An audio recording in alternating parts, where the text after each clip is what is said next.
World News in 5. Right now.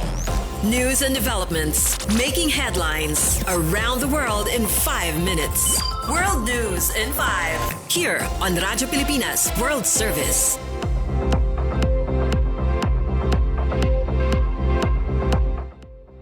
Good day, I am Peñano with today's World News in 5. U.S. and Ukrainian officials are trying to bridge major differences over a possible plan to end the war in Ukraine. After talks in Geneva, both sides announced they had drafted what they call a refined peace framework, though details remain under wraps. The U.S. proposal initially alarmed Kiev and several European governments, who said it echoed key Russian demands, including forcing Ukraine to give up more territory and abandon any future NATO bid. European allies offered an alternative framework, but Moscow rejected it outright.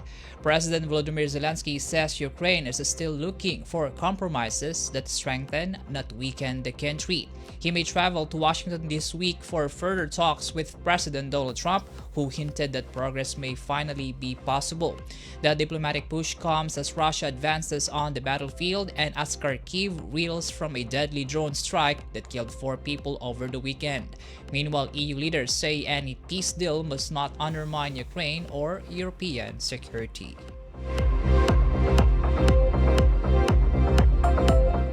In our news, the Gaza Humanitarian Foundation, or GHF, a U.S. and Israeli-backed group created to deliver food in Gaza, is shutting down after months of controversy and criticism. The organization announced the closure weeks after suspending its operations following the October 10 ceasefire. The GHF launched in May, bypassing the United Nations and traditional aid agencies, but most of its distribution hubs were placed in southern Gaza, forcing desperate Palestinians to walk long distances. Hundreds were killed near the sites early on, with Israel acknowledging its troops opened fire as crowds approached soldiers. Executive Director John Acri says a U.S.-led coordination center overseeing President Donald Trump's Gaza peace plan will now take over and expand the model GHF introduced. Hamas has welcomed the closure, accusing the group of harming Palestinians, while U.S. officials thank GHF for its work. The foundation says it delivered 187 million meals during its 6 months of operation, far short of Gaza's massive humanitarian needs.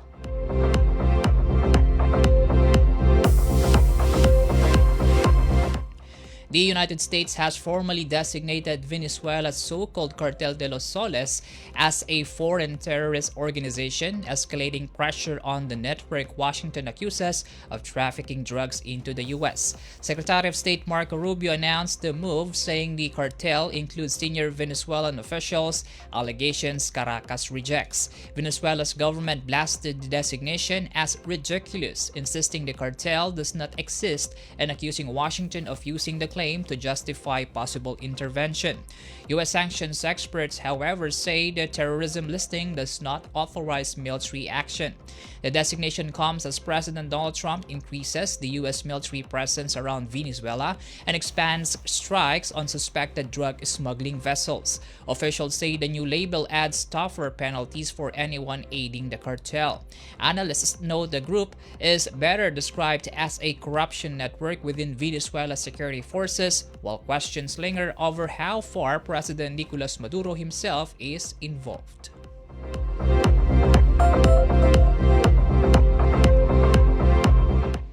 And that concludes today's edition of World News in 5. For Radyo Pilipinas World Service, I am Peñano. Good day. World News in 5. Right now. News and developments making headlines around the world in 5 minutes. World News in 5. Here on Radyo Pilipinas World Service.